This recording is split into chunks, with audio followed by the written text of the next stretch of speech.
The Grow My Cleaning Company podcast helps owners of cleaning companies just like you to grow your company and yourself so you can make more money and finally get the time and money freedom that probably got you into this business. Discover how to automate and create systems that allow you to grow like crazy without losing control. If you dig the show and want to show some love, subscribe, rate, and review on iTunes. It really helps. Enjoy the show. Hey, Cleaning Nation, Mike Campion here with Cindy Friesen. This young woman has been cleaning for 10 years, but opened her company, Cindy-rella's Cleaning Service 2021, serving residential in Manitoba, Canada. I know she's Canadian. We let her on the podcast, but she's just a delightful human being. I've got the opportunity to meet her in person, and she is even better than on the pod.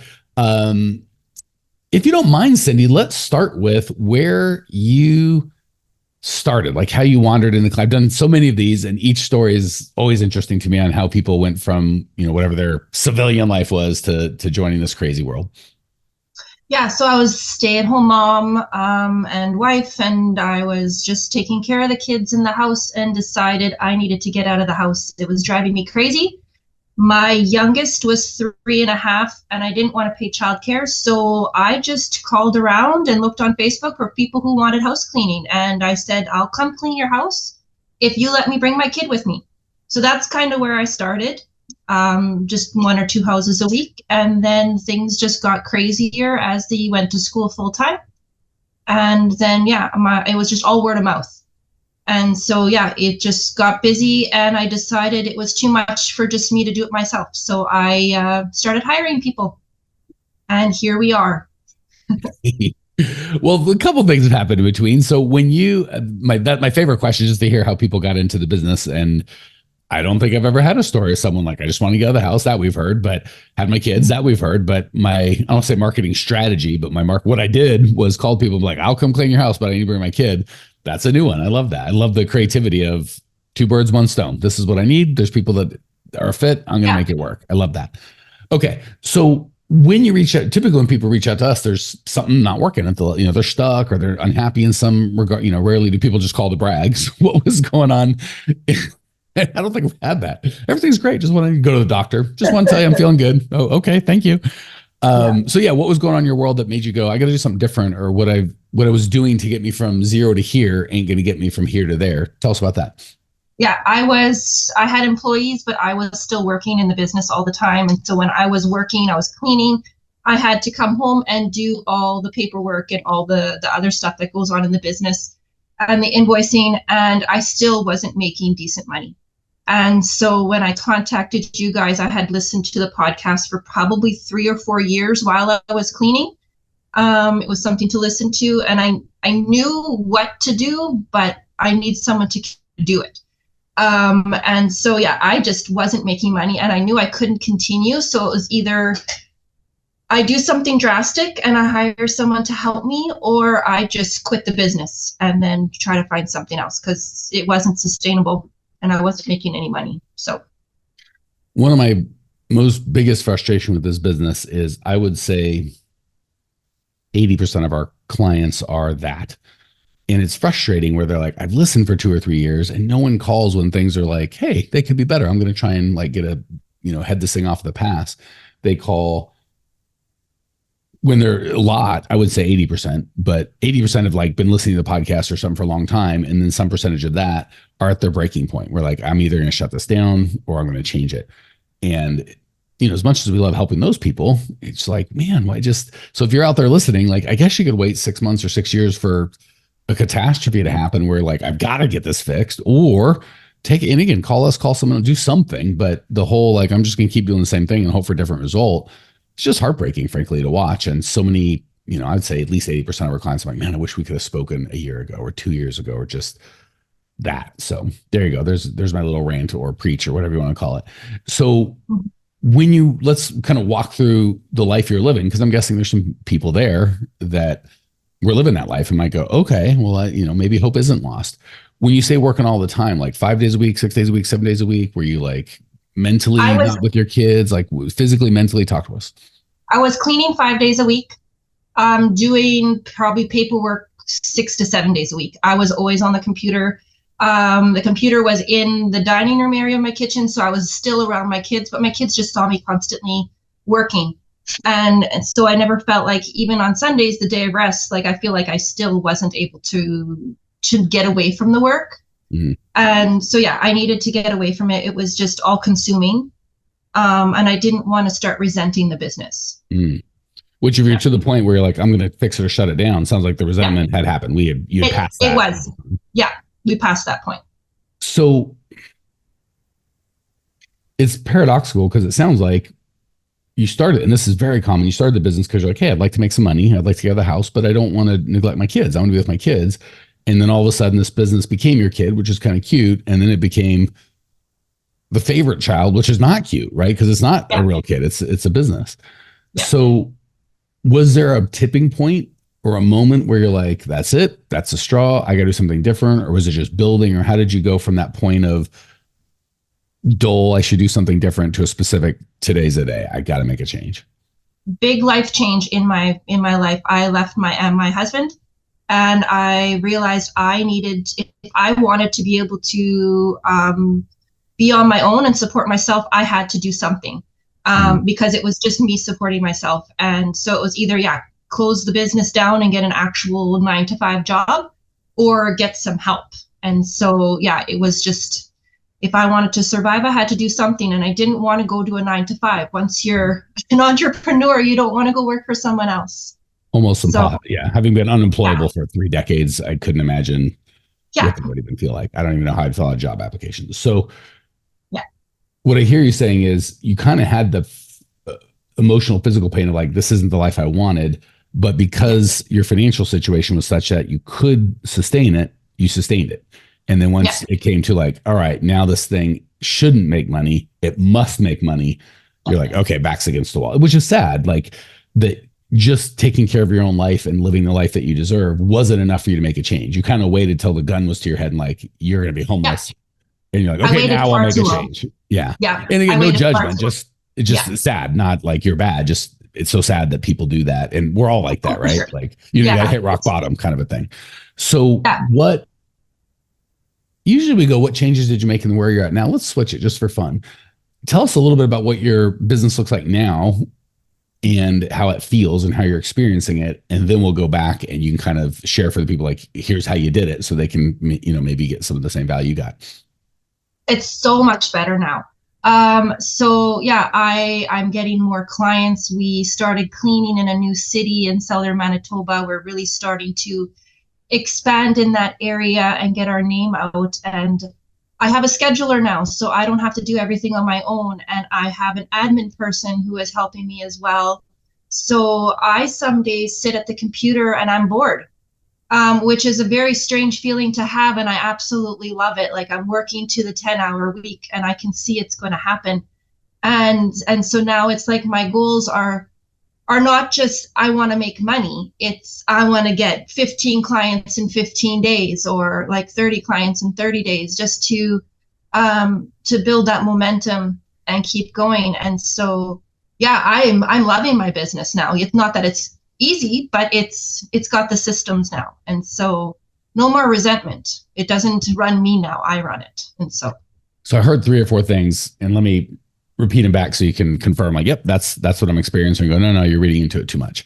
The biggest thing is this thing that I started out of love, right? I think you were passionate and excited, turned into something I hated.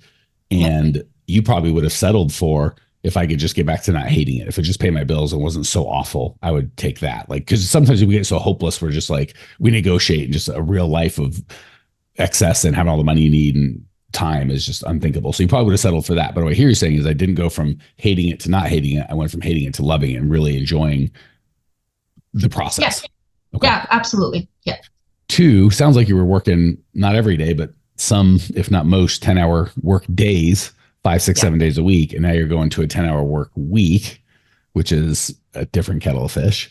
And then financially, it sounds like whatever your financial needs were when you were newly single, the business that you had requiring 40, 50, 60, 70 hours a week was not going to pay your bills, never mind leave anything left over.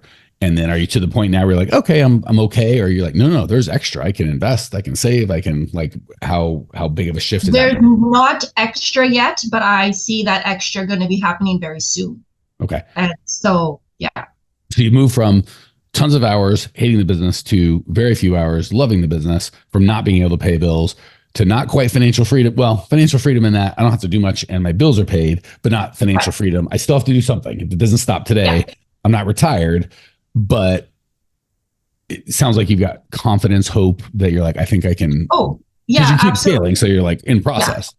Yeah, I'm definitely scaling. I'm not to the 10-hour work week yet, but it's definitely way less than it was. And so, What's less?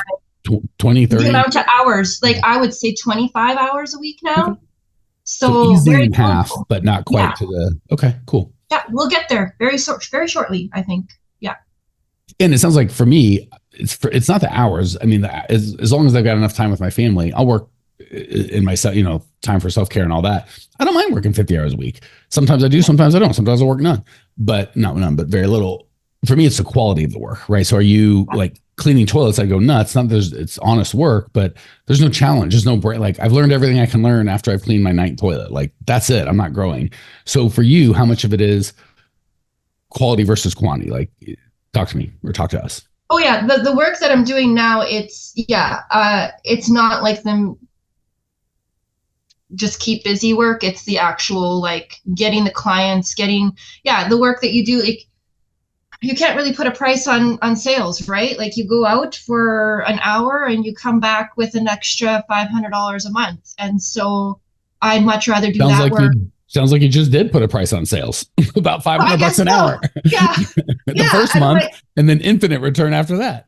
Exactly. And so I'd much rather do that work and do really good at that than just the menial little invoicing and accepting payments and stuff like that. I can hire somebody else to do that. So cool. All right. Well, I think we are pretty clear on where you were and where you're at now. We're recording this 1st of May, beginning of May 2024. When did you start with us? November 2023. Okay, so good 6 months. That's a lot of change for 6 months. Okay, so super helpful. All that just to buy you the ability to tell people what you did differently and have them listen. So tell us about that. Yeah. Like we know what happened, but what happened with you? Like what did you do differently to create this new outcome? It all in the mindset. Like in your podcast, you tell everybody exactly what to do. But for me, I needed Suzanne there to help me with my mindset, completely mindset, because you don't want to raise prices. That was probably one of my biggest hurdles was raising prices. And what if people are going to hate me? And being okay when those clients aren't okay with the price and they go find a different cleaner, because there was a lot of places that I might as well just handed them $50 and say, we'll clean your house, but here's $50, because I was losing money on them. And I didn't realize that beforehand, before this program. And so totally mindset. And I had the manager for a long time and feeling guilty about getting rid of my manager because then she'll no longer have a job to support her family. So mindset was so big for me, and to know that I can do it. Real quick, Cleaning Nation, if you can think about how you found out about this podcast, maybe a tweet, a Facebook message, iTunes search, some sort of Instagram post, the only way we grow is word of mouth. We don't do paid ads. We don't run ads. You are it. The only ask I have is if you're getting value, share the love. However you found out about this, if it's a review or post, whatever it is, do that. Pay it forward so the next cleaning company owner can change their life as well. Back to the show. Let's talk about both those things, because I think if I'm on the other side and I've got either those problems, I'm like, oh, well, just wishing it away, just sarcastic, not sarcastic, but like, sad, non-hopeful Mike might not believe it. So let's walk through that, because both of them, we'll start with the manager because that was an easier one. So your fear was, I'm going to part ways with my manager. She's going to hate me. She's going to think, less of me. Her life is going to be ruined or substantially negatively impacted. What actually happened? How did it actually go compared to your fear? You said that was the easier one. I think that was the harder one than raising prices. I didn't mean easier. I meant easier to explain, not easier to go through. Sorry. That was a big one. And so when we went to Orlando for the last live event, that is where I really solidified the fact that, yes, I am going to go home and I'm going to talk to her and give her notice. And And so the live event was so helpful for that, that everybody was there encouraging me and telling me why this was for the good, and how I talked to Omero, who had a manager once before too. And, he's like, yeah, life is just so much easier without one. And so it was hard. I had that hard conversation with her. We parted ways not well. She was very upset with me. But I just had to keep telling myself she was holding me back from getting better. So, and in the short term, your kind of biggest fears came to fruition, which, by the way, is wildly unusual. So I'm not saying it never happens, obviously, but I like, not like because you had to go through it, but I like to share with people it wasn't all roses. Cause a lot of times you'll have that conversation of like, I was waiting for you to have that. I knew I didn't have a place here. This is starting to make no sense. So that's far more typical. But I love when we have a story where like, no, that wasn't it. She was upset and she was hurt. Do you know where she is now? Is she homeless? Is her life ruined? Like, has she become a drug addict? Not homeless. She's not homeless. And the last I heard is she was opening her own cleaning company. So short term sounds like very painful, but long term. Yeah, it was very, very painful, but Suzanne helped me through it. And she kept telling me that, she's going to get the clients that I don't want, who are, just trouble clients or just high maintenance or whatever. And so, yeah, I became okay with it. And in your service area, there's well over 100,000 people, right? No. In Manitoba, Southern Manitoba? Or 10,000? Yeah, Southern Manitoba, the areas that we clean, I would say maybe 100,000, 60 to 75,000. All right. So we'll call it 50,000. Say you only want, we'll say there's 60,000 and only half of those own a house. That's 30,000. And say you only want the top 20%. That's 6,000. I'm guessing you have substantially less than 3,000 clients. So the couple hundred you have, there's probably enough room for her to pick up the 10 or 20 that she's going to pick up without having one gosh darn iota of a difference in your universe. No, it really it didn't make a difference. Like I lost clients, but I have better clients now. And so it's okay. It's just in the moment, it's very scary. So it feels like in the moment was scary. And I like that what you said was people told me all the reasons I could do it. What I really think it was like, I have a community of people that love me and care about me, support me, and are telling me I'm not a bad person, even when this lady may not support me and love me and may tell me I'm a bad person. So you didn't have to go it alone. And in the moment, sounds like as bad as you thought it was going to be. You thought it was going to be uncomfortable, and it was. And you thought she'd be mad, and she was. And you thought your feelings would be hurt, and they were. How long are you over that? Have you completely recovered? Or are you still in that? No, if so, how long did it take? I would say probably about a month. Okay.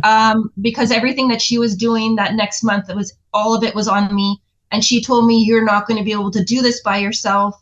Awesome. And everything. And afterwards, by the way, more of a confirmation. She should have gone. When you let someone go, I'm like, oh, I'm so sorry. How could have I done better? I'm like, man, maybe I made a mistake. I wouldn't feel that way, but I'd feel bad about it. But she's like, screw you. You're gonna survive. If it wasn't for me, you'd be like, I'm like, oh, you were terrible. Like, no one. This is wow. Like, thank you for making me feel much better about my decision. Within a week, I knew I had made the absolute right decision, because it was. The first week or two was a little overwhelming, but I got back in touch with my business, and I got to know my employees again, and have a relationship with them, because she was doing all of that for me. And so, I got to hear feedback from them and everything. And so, it was such a great move to make. It was a super hard move, but I'm so happy that I've had, the community to support me with that, like with Grow My Cleaning Company, like, even the other people in the group, like they would encourage me. And so it was very good. It's crazy, Cindy. Supposedly this woman was a 40-hour week full-time employee, and you were still working more than 40 hours a week, right? And she felt you were making a terrible decision. You were going to fail without her. And fast forward a month or two, or however long it took you to recover, somehow, even though she was working 40 hours a week, so it's like, well, let's say you were working 50 and she's working 40. So that's 90 hours. So a month later, you should be working 90 hours, right? It's like, no. Okay, well, you're just working the same 50 you're working before? It's like, no, I'm working half of that. So for the people out there going, well, that's wizardry. The math doesn't even make sense. Why were you able to work less without hiring this person that was supposedly working 40 hours a week and not do her job? I think she was just doing a lot of busy work, just a lot of things just to make it look like she was busier than she was. And even after she was gone, like I realized how many potential employees we lost because we didn't know about them. Mm. I didn't know about them and she wasn't working on that. And so, yeah, the math doesn't make sense, but I think she was just doing a lot of nonsense. And so, And the reason I bring that up is Cindy's experience of the person really being a jerk is probably 20% of the time, but the experience of working way less, and then of course there's all that extra profit to deal with, um, is almost exclusively how it works out. So love that you're able to share that. Okay, that was on the first one. What about, so, and you made more money. That one's easy because like you take away a salary, you don't really yeah. you hire less people or no people to replace them. Obviously that money just goes straight to profit. And he's like, well, yeah, but now I got to do it. Nope. Somehow magically my workload, even if your workload stayed the same, that'd be great. But like, no, it got cut in half. So that's a pretty magic trick to have workload get cut in half. And it shows how one key wrong employee or supported with the wrong systems or both can just on a small company be magnified. All right, let's talk about the Oh, price raising. You were afraid all your customers were going to leave, or many were going to leave. They're all going to yell at you and hate you, and then your profit would just get even less than it was. Is that, I shouldn't have spoke for you, but is that a fair? absolutely. Yeah. Yeah. I think I came into the program with 95 clients. And I think probably 25 to 30 of them decided to no longer use our services. So we went from Um, 100 to 70, give or take. yeah, about after I did the price increases, they just didn't understand why. They thought I was greedy because a lot of them were from when I was still doing the cleaning, when I didn't have the overhead of a company, and so they didn't understand it. Some of them remember you bringing your kid, Yeah, probably. yeah, for sure. Yeah. And so it didn't really make a difference at all because raising prices, my cogs were in the right, were at 45%. So I was actually making more money with less clients. So there's And two parts, just like with your office manager, there's two parts. There's the physical going through it, which sounds like was as bad as you thought it would be. And then the ramifications of how that affects your business, which it sounds like turned out far greater than you had oh hoped. yeah, yeah. Same thing here. There was the what you thought it would be. So sounds like about the amount of customers you thought would quit. Were they Mhm. crappy about it? Were they kind? Was it a mix? How was the actual, I don't, did you do it? Did you have one of your, someone I else? did Like, it how'd the myself. process feel? Yeah, I did it myself because I wanted to feel the pain because I think that's what made my business grow stronger. Hmm. And then I was able to see what they were, happy with their cleanings, and if they weren't happy with their cleanings. I guess some people were pretty rude about it, Really? but Also some just, unusual. yeah, some were pretty rude. And I said, well, there's nothing I can do about it. Like, I'm not going to work for free or give you money to, clean your house. But, and then some were just totally understanding, but they just said, I just can't afford it. And so, Okay. So was the experience itself about what you expected, better than you expected, worse than you expected? it was about what I expected. The first, say, 10 calls were the hardest. Okay. So Um, both these transitions, when you transitioned out of your office manager and transitioned out of your non-profitable clients, both you thought weren't going to be great and they weren't great, or yeah, you wouldn't experience them as great. The yeah. first one, long-term results, obviously you had hoped that it would get better. You wouldn't have done it, but it sounds like those actually went better than you thought. Like, holy crap, it went way better. How did that work out with the profitability of your company? Did it get worse before it got better? Was it immediately better? How did it work out long-term? I think the profitability got a little bit worse for 1 month. Yeah, it didn't look pretty for a month. But after that, it recovered and it looks pretty decent now. So, yeah. Perfect. All right. Well, we've gone quite a bit. Any closing parting words or nuggets of value you can give to clients to help them along on their journey as you've been helped by other podcast guests? I would just say if anybody's on the fence about the program, just get on a call because like I don't even remember who I talked to for my first call, but just they kind of explained how they could help and everything. And I didn't realize that I needed so much mindset help. Mm. I knew what I needed to do, but I needed to get over the fear of why I didn't want to do it. And so I think that's Suzanne has helped so terribly much with that, just, hopping on our calls and getting her to help me work through my fears and knowing that having those fears are okay, And what I think people are thinking about me is probably not what's happening. It's just all in my head. So true. It's the whole Yeah. thing. When you're young, you're worried about what other people thinking about you. When you get a little older, you realize it wasn't true. When you get older still, you realize they weren't thinking about you at all. They're just worried about their own lives. Yeah. All right, guys, gals.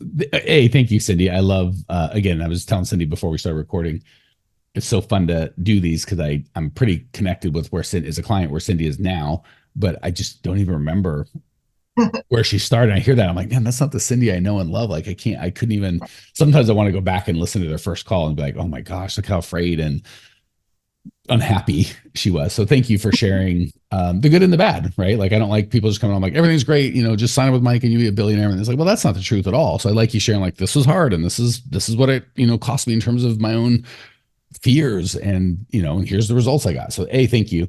And B, Cleaning Nation,